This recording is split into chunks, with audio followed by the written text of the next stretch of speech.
hey guys, didn't see you there. Welcome back to the movie reviews.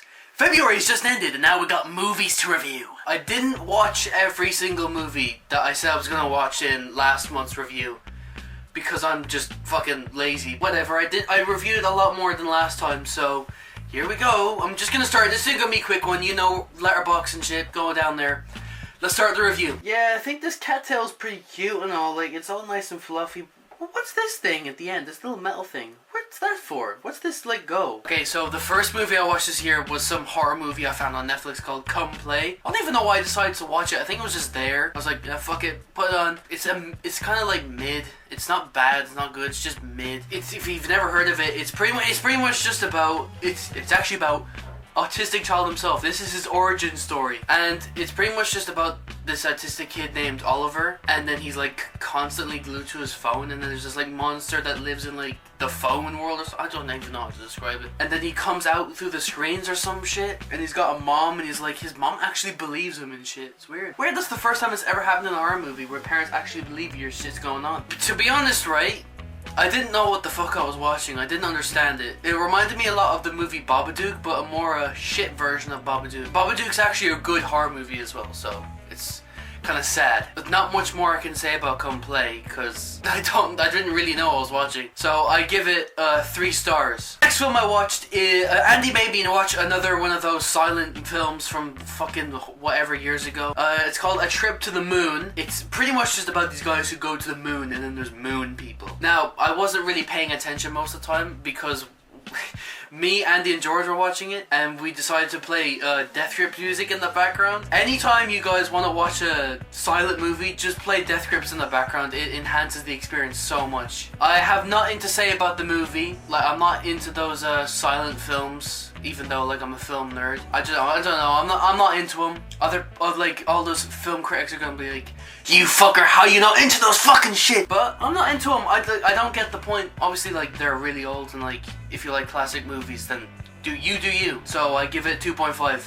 Next film is Enter the Void, and I've been wanting to talk about this film since as soon as I watched it. Like, I mentioned it all over my social media as soon as I finished it, how great the film was, and now I finally get to talk about it on here. Now, this is a film that's directed by Gaspar Noé. You probably don't know him. If you do, then I'm sorry. George made me watch it. I don't know if made me watch it. I mean, he talked about it, and he talked about how like it was the greatest film he's ever seen. So I was like, I'm gonna have to see this shit. And it was really good, yeah, but I don't think it's the best movie I've ever seen. It's definitely a very experimental movie. It was made in 2009. It like bombed in the box office and everything. It didn't do well. I don't know why as well. It's a really, really well-made film. Now, it's about this like drug dealer who he's like being reincarnated after he got killed, and then you see his past life and shit, and like what happens after he dies, like the people that it affects. It's really cool. It's like a really interesting idea for a movie, because there's not really like a happy ending or a sad ending. It's like he dies, you see all this shit about his past and then the future, and then you see people have sex, and then he gets reincarnated. Yeah, that's pretty much the whole movie. Now, this movie is really sad. It's got a lot of really touchy themes. It's also very sexual. There's like, so much nudity in this movie. Even when it's not supposed to be sexual, there's like just nudity there. And Gaspar Noé does like them titties. So, George, thank you for making me watch this movie. 5 stars. Now, we got another Gaspar Noé film. I watched Climax. I watched this one with George, and this is a really scary movie. I don't know why it's so damn scary. There's no jump scares, there's no monsters, there's no dumb shit happening. It's like people taking LSD and then tripping on it, and then really bad shit happen. Like, you see the worst of humans come out in this movie, and it's really, really scary. Especially what happened to that kid as well, oh my god. I think that's the best way I can describe it. It's like there's these dancers in a school, and then someone spikes the drink with LSD. Now, this movie is like all in French, and like for some scenes where they speak English just for a bit. So if you are not prone to just sitting through a French film, I understand that, then it's not for you. You should watch anyway because it's really good. And it was made by A24 as well. I love A24 films. George is going to tell you the same thing right now. Here's George, everyone.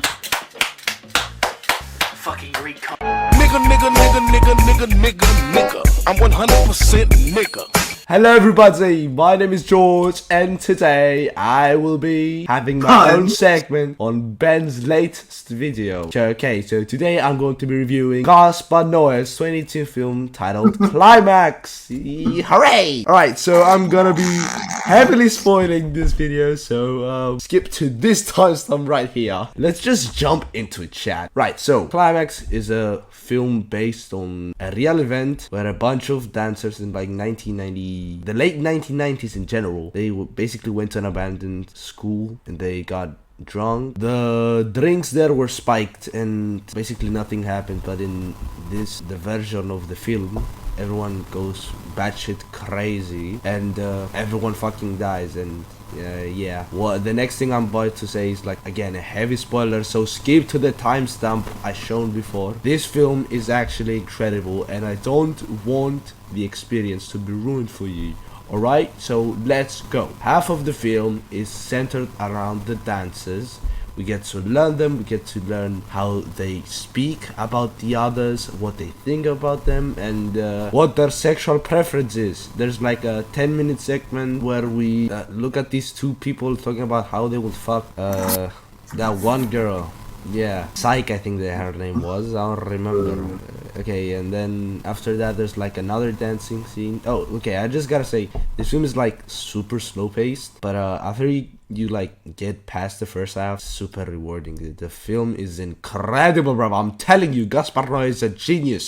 So yeah, when you get past the second part, there's like another dancing scene. That's when the spike drinks start to hit in and you see everyone fucking going insane and hell is let loose, bro. There's this Asian woman with a child. Her fucking child gets electrocuted, brother. I'm not even joking. This shit is mad. You see like this pregnant woman like wake up in the middle of the film. This is, I think, during the window liquor sequence. That's how I call it. This when Window Liquor by Aphex Twin starts playing. And can't even describe it, bro. This film is so crazy. You just have to see for yourself. It's like a truly magnificent experience, bro. I'm telling you. You just see the fucking pregnant woman getting kicked by a bald black woman like a bunch of times, and then she flees to the main dancing stage, but everyone is too fucking high, and then they like force her to kill herself. And yeah, I mean, it's never really specifically shown who spiked the film. I mean, it's not really important because everyone fucking dies at the end, sorry. But if you go like 36 minutes into it, you can see Psych spiking the drink. And yeah, that's a pretty cool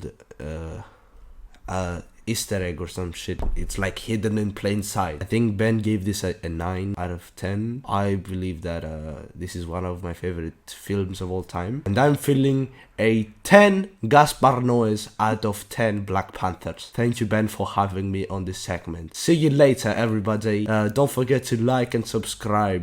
Shut up. Right. Subscribe to the Great Big Ben, Eclipse, I Love Friday, and go stream the new COCKSEXGO. Alright, see ya. You fucking Greek cunt. Anyways, that's enough of George. I give this movie a 4.5. In the cinemas with a friend, and I had work the next day. I watched The Whale. Now, The Whale is just about this really obese English teacher, and he's like stuck in his home, and he's pretty much told, oh, you're gonna die in a week if you don't go to hospital. And he's like, I don't do hospitals, I'm just gonna die. And then he has like a daughter, and he's gonna like reconnect with his daughter before he dies or some shit. This movie's really touching, man. Like, I'm not a very emotional person. Like, I don't really cry a lot, and like, I felt something watching it. I don't know what I felt. Maybe it was some sexual thing. Maybe for the kid. No, but yeah, like, this movie made me feel something, especially the ending, and also that scene where he's like shoving a bunch of food in his mouth and then he like vomits. That was a really hard scene to watch. And also the very start where he's like jerking off to gay porn. That's my favorite scene. Brendan Fraser is really good in this movie. Like, he pulls this role off so well. Again, I felt this feeling from him. It's so real. It's so good in this movie. I love him in this. My favorite kind of films with a drama was like this one. These are the perfect movies in my opinion. I give this movie a 5. You heard it here, a 5, just like Enter the Void. Next movie is Cloverfield. Cloverfield is pretty much just about these guys at a party, and then there's a monster attacking New York City. It's all found footage. Now, despite it being a found footage movie, it's really good. I actually really like this movie because it's done really well. You know, it's just the average monster movies. they're all kind of the same. This one even being like even being found footage, it still felt like the same as the others, even though you barely even see the monster sometimes. Now the sequel to Cloverfield, 10 Cloverfield Lane, is one of my favorite movies of all time. It's so good. Cloverfield's really good because like it makes you feel like you're in the scenario, kind of, or like you just stumbled upon those tapes one day and you're like, what the fuck is this? There's a giant monster. It does really work. It's really cool. Has good CGI as well, especially the bit where like the head of the Statue of Liberty gets thrown at them and then like they're watching it all in disbelief and like, who could have caused this? It was a really good scene. Now there were a few like, you know, those kind of jump scares where they just, the shitty ones, especially like the scene where the monster gets bombed and then they think he's dead, but then he just comes out of the smoke. That's one of those cheap jump scare scenes. It didn't need that. It just needed to be one of those movies that's just loud and there's a giant monster in the background. They're like, oh my god, there's a giant monster. Please, let's go. Anyway than that, it's a really good movie and I give it 4 stars. Next film is Over the Hedge. I haven't seen this movie in years. It's not as good as I remember it to be. Now, if you go rewatch it, if you've seen this movie as a kid and you go rewatch it, you will realize it's not as good as it was. A giant bear and some shit. The best character is the animal exterminator, I think his name was. I don't remember his name. He's the best villain in like any DreamWorks movie. Such an underrated villain. He's obviously the most powerful man in the universe. Like, he just creates a machine that can like light up a part of the galaxy when it's used to like trap a bear in a cage. Now, if you don't know what this movie's about, it's pretty much just about these forest animals that like go into these suburbs and try to steal their food. It's like, I didn't realize that at first when watching the movie because like I didn't understand shit back then, but it's like it pokes fun at the like suburb kind of feel, you know. Especially this movie was the first movie to do Karens and shit. Like, I go back and I was like, she's a full Karen. Like, she would be great in like today's times. Despite this movie not being as good as I remember, the soundtrack of the movie is really good, and I actually have one of the songs in my playlist. It's Still by Ben Folds. That is a really good song. I love when that comes on my playlist. If you can, only don't even watch the movie. Look at the playlist on Spotify or whatever you use to play music, and then just listen to that. Just listen to the soundtrack. That's literally all you need to do. It's much better experience than watching the movie. I give that movie a 2.5 stars. Next movie we're talking about is an Irish film called The Young Offenders. Now, The Young Offenders is about young offenders. Surprise there. Now, it was a sitcom, and now it has a movie. Now, if you're not Irish, you won't get this movie at all. Like, there's nothing that won't make sense to you. The movie's only good if you live in Ireland and you get, like, the culture and everything and understand what's going on. So, if you exist anywhere else in the world, this movie will not make any sense to you whatsoever. Now, I thought it was good. It was quite a good comedy. But it's not the best comedy I've ever seen. There's obviously betters. I think the two main characters, I've forgotten their names now. I'm terrible with names of people. They're quite entertaining because they're playing like junior cert lads, and they're like they're shitheads as well. And you see a lot of those in Irish schools as well. Now, the movie's pretty much just about them gonna go find cocaine at like the end of Cork or something. I don't remember the full plot, but yeah, that's pretty much just what happens. And like the ending scene where there's like some gangster and you like start shooting them with nail gun. It's a pretty weird scene. So I would give this movie a 3.5. Next film on our list is a film from one of my favorite directors of all time, Edgar Wright. His film Baby Driver. Now, I don't think this is his best film. Obviously his better films are all of them in the Cornetto trilogy, but this is a really good movie, and the car chasing scenes in this movie are absolutely insane and well choreographed. It's so good. And then the music, like how the main character uses the music as like good background noise, it's so good. It's so weird. It's so like well thought through. I could like be a bitch for Edgar Wright all day. He's just too good when it comes to making movies, man. I don't know what it is. I really don't know what it is, but he's so good. I'd love to meet him one day and just ask him why he's so good, and he probably won't be able to answer that question anyway. So if you don't know the plot of the movie, it's pretty much about a guy named Baby, and he's really good at driving, and then he does driving missions for heists and shit, like bank robbings. He's pretty much a getaway driver, and that's all he does, and he doesn't like that life. He just wants to pay back debt and shit. So good romance. I really like the first part of the movie, but like when it gets to the end, I don't think the end is as good as the first part of the movie. So I give this movie a 4.5. And now we have one of the best films that I watched this month, and so far this year, even though it's only been 2 months. We have Monty Python and the Holy Grail. This film was amazing. It's so shitty. It's like one of those really shitty old comedies. I think old comedies are so much better than new comedies now. They're so well done. Like the whole point is that it's a comedy, and like they don't forget that at all throughout the entire movie. Now this film pretty much just parodies of like King Arthur finding the Holy Grail. And it's so good. They don't even find the Holy Grail at the end. Spoiler warnings. One of my favorite scenes is like really close to the start, where he finds the Black Knight and he's fighting him and he starts chopping off his limbs. It's like, oh, it's just a flesh wound. And then when he chops off all of his limbs, like, oh, we'll call it draw. That's a really good scene. It's like a scene that most people will recognize. And then the scene where God shows up.